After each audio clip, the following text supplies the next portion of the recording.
বাংলাদেশের মাননীয় প্রধানমন্ত্রী আমাদের জন্য গর্বের এবং আল্লাহর পক্ষ থেকে আশীর্বাদ। 24-এর গণঅভ্যুত্থানের মধ্য দিয়ে যে বাংলাদেশ আমরা উপহার পেয়েছি, এই বাংলাদেশ আর কখনোই ফ্যাসিবাদের জাতাকলে পিষ্ট হতে পারে না। 2018 সালের কোটা সংস্কার আন্দোলনে আমি এবং বিএনপি সরকারের মাননীয় প্রতিমন্ত্রী জনাব নুরুল হক নূর আমরা সেই আন্দোলনে নেতৃত্ব দিয়েছিলাম। শহীদ প্রেসিডেন্ট জিয়াউর রহমান, দেশনেত্রী বেগম খালেদা জিয়া, তাদের দুজনের সমাধিস্থলে শ্রদ্ধা নিবেদন করা হয়েছে, একই সাথে দোয়া মোনাজাত করা হয়েছে। আপনারা জানেন যে আজকে আপনারা সকলেই জানার কথা যে গতকাল বাংলাদেশের মাননীয় প্রধানমন্ত্রী, বিএনপির মাননীয় চেয়ারম্যান আমাকে তার রাজনৈতিক সহকারী হিসেবে আমার উপর আস্থা এবং বিশ্বাস রেখে দায়িত্ব অর্পণ করেছেন। আমি বাংলাদেশের মাননীয় প্রধানমন্ত্রীর সাথে শেখ হাসিনা ফ্যাসিবাদের আমল থেকে কিভাবে বাংলাদেশ থেকে এই ফ্যাসিবাদকে মুক্ত করা যায় তার নেতৃত্বে কাজ করেছি।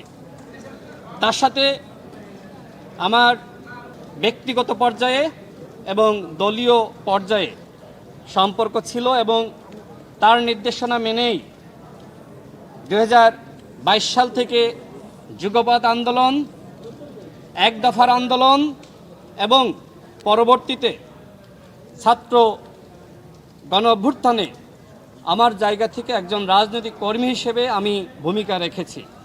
যেহেতু 2018 সালের কোটা সংস্কার আন্দোলনে আমি এবং বিএনপি সরকারের মাননীয় প্রতিমন্ত্রী জনাব নুরুল হক নূর আমরা সেই আন্দোলনে নেতৃত্ব দিয়েছিলাম। সুতরাং যখন 24 সালে আবারও হাইকোর্টের একটি রায়ের মাধ্যমে কোটা ফিরে আসে, তখন কোটা আন্দোলনকে শুধুমাত্র কোটা সংস্কার আন্দোলনের মধ্যেই সীমাবদ্ধ না রেখে এই আন্দোলনকে রাষ্ট্র সংস্কার আন্দোলনে পরিণত করার জন্য আমাদের জায়গা থেকে আমরা ভূমিকা রেখেছি বাংলাদেশের বর্তমান মাননীয় প্রধানমন্ত্রী জনাব তারেক রহমানের নির্দেশনা এবং তার নেতৃত্বে। সেই জায়গা থেকে যেহেতু 2018 সাল থেকে বাংলাদেশে যতগুলো ছাত্র আন্দোলন, তার সামনে থেকে পিছনে থেকে আমাদের জায়গা থেকে আমরা ভূমিকা রেখেছি এবং আমি আমার জীবনে এখনো পর্যন্ত বাংলাদেশের বর্তমান মাননীয় প্রধানমন্ত্রী তিনি আমার উপরে অনাস্থা স্থাপন করবেন এরকম কোনো কাজ করি নাই। আমি দেশবাসীর কাছে দোয়া চাই যাতে করে বাংলাদেশের এই মহান নেতা, বাংলাদেশের পুনর্গঠন এবং পরিবর্তনের জন্য যিনি কাজ করে যাচ্ছেন, সেই মাননীয় প্রধানমন্ত্রীর আস্থা এবং বিশ্বাস যাতে আমি ধরে রাখতে পারি এবং জাতীয়তাবাদের রাজনীতিকে আরও বেশি সমৃদ্ধ করতে পারি। যে রাজনৈতিক দায়িত্ব তিনি আমার উপর দিয়েছেন, সেই দায়িত্ব যথাযথভাবে যাতে পালন করতে পারি, এই জন্য আমি দেশবাসীর দোয়া চাই, সহযোগিতা চাই। 24-এর গণঅভ্যুত্থানের মধ্য দিয়ে যে বাংলাদেশ আমরা উপহার পেয়েছি, এই বাংলাদেশ আর কখনোই ফ্যাসিবাদের জাতাকলে পিষ্ট হতে পারে না। সময় এসেছে রাষ্ট্র পুনর্গঠনের, এই রাষ্ট্র পুনর্নির্মাণের।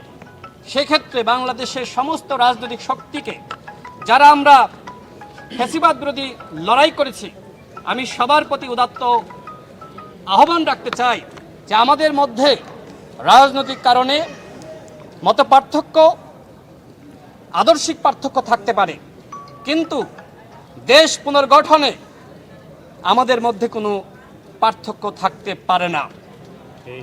বাংলাদেশের মাননীয় প্রধানমন্ত্রী আমাদের জন্য গর্বের এবং আল্লাহর পক্ষ থেকে আশীর্বাদ। শক্তি মাননীয় প্রধানমন্ত্রী যে স্বপ্ন দেখছেন, তার যে পথ চলা, তার যে অগ্রযাত্রা, সেটিকে ইনশাআল্লাহ ব্যাহত করতে পারবে না।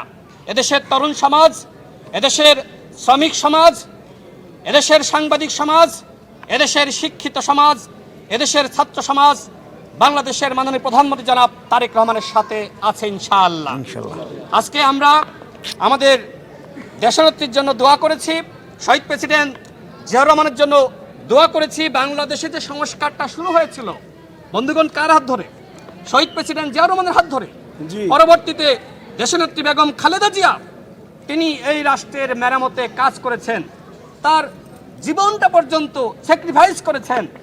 তিনি তো শেখ হাসিনার অধীনে নির্বাচনে গিয়ে কিংবা তিনি দেশের বাইরে চলে গিয়ে সুখে থাকতে পারতেন, কিন্তু তিনি বলেছিলেন যে আমি দেশ ছেড়ে যাব না, এদেশে জন্মেছি, এদেশে আমি মরতে চাই। আর আমাদের প্রধানমন্ত্রী তিনি নির্বাসিত জীবনে ছিলেন, তার উপর যে অত্যাচার হয়েছিল কে না জানে, তার উপর যে নিপীড়নটা হয়েছিল, অনেকে এখন সেই নিপীড়ন নিয়ে হাসি ঠাট্টা তামাশা করছে। আমাদের মাননীয় প্রধানমন্ত্রীর সহধর্মিনী তার কন্যাকে নিয়ে সমালোচনা করছে। এইটা কি কোনো রাজনৈতিক আচরণ হতে পারে বন্ধুগণ? আপনারা রাজনৈতিক সমালোচনা করেন, সরকারের গঠনমূলক সমালোচনা করেন, পাশাপাশি পরামর্শ দেন। এই যে আপনার চট্টগ্রামে সেখানে বৃষ্টির পানিতে এলাকা তলিয়ে গেল, এরপরে আমাদের প্রধানমন্ত্রীর পক্ষ থেকে 10টা পদক্ষেপ তিনি কিন্তু সামনে তিনি প্রকাশ করেছিলেন যে এই 10টা পদক্ষেপ আমরা গ্রহণ করেছি। 11 নম্বর কি, 12 নম্বর কি, 13 নম্বর কি হতে পারে সেই পদক্ষেপগুলো আপনারা দেখাতে পারতেন, দেখিয়েছে? বরং উল্টো সমালোচনা করেছে। বাংলাদেশের যে কোনো প্রাকৃতিক দুর্যোগে সবসময় বিএনপি জনতার কাতারে ছিল, জনতার সাথে ছিল। এই দুর্যোগে বিএনপি, ছাত্রদল, যুবদলের নেতৃবৃন্দ জনগণের কাছে গিয়েছে। স্থানীয় যারা জনপ্রতিনিধি, মাননীয় এমপি, প্রতিমন্ত্রী তারাও কিন্তু গিয়েছিল। কিন্তু আমরা লক্ষ্য করলাম যে আজকে প্রধানমন্ত্রীর প্রত্যেকটা পদক্ষেপকে প্রশ্নবিদ্ধ করার অপচেষ্টা চলছে। আমাদের অনেক মন্ত্রীকে বিতর্কিত করার চেষ্টা করা হচ্ছে। দেখেন, সরকারের যতদিন অতিবাহিত হয়েছে এই 5 মাসে সরকার এখনো পর্যন্ত এমন কিছু করে নাই যে সরকারের বিরুদ্ধে গণ অভ্যুত্থানের হুমকি দেওয়া যায়। সরকার এমন কিছু করে নাই যে সরকারের বিরুদ্ধে রাজপথে একের পর এক অকথ্য ভাষায় গালিগালাজ করা যায়। সরকার ইনশাআল্লাহ আপনাদের দোয়ায়, সকলের ভালোবাসায় সামনে এগিয়ে যাচ্ছে। আমাদের প্রধানমন্ত্রী এগিয়ে যাচ্ছেন। এই পথচলাকে কোনো চক্রান্তকারী মহল, সেটি আওয়ামী ফ্যাসিবাদ বলেন আর এই যারা বর্তমানে জামাতি যারা আপনার এই যে তাদেরকে আমি ফ্যাসিস্ট দলই বলতে চাই, কারণ তাদের কোনো গণতান্ত্রিক আচরণ এখনো পর্যন্ত আমার কাছে পরিলক্ষিত হচ্ছে না। কোনো ফ্যাসিবাদ আমাদের এই অগ্রযাত্রাকে ইনশাল্লাহ ব্যাহত করতে পারবে না। আমরা সর্বশেষ আজকে এই সমাধিস্থলে আমাদের দেশনেত্রীর জন্য, আমাদের শহীদ প্রেসিডেন্ট জিয়াউর রহমানের জন্য আমরা দোয়া করেছি। দেশবাসীর কাছেও দোয়া চাই এবং আমি আপনাদের সবার কাছে দোয়া চাই। আমি যে দায়িত্ব পেয়েছি, মাননীয় প্রধানমন্ত্রী আমার উপর যে দায়িত্ব অর্পণ করেছেন, যথাযথভাবে যাতে এই দায়িত্ব পালন করতে পারি, এই জন্য সাংবাদিক ভাইদের আমি সহযোগিতা চাই, দেশবাসীর সহযোগিতা চাই, বিএনপি এবং অঙ্গ সংগঠনের সকল নেতৃবৃন্দের সহযোগিতা প্রত্যাশা করছি। সবাই ভালো থাকবেন। আল্লাহ হাফেজ। আসসালামু আলাইকুম। বাংলাদেশ জিন্দাবাদ।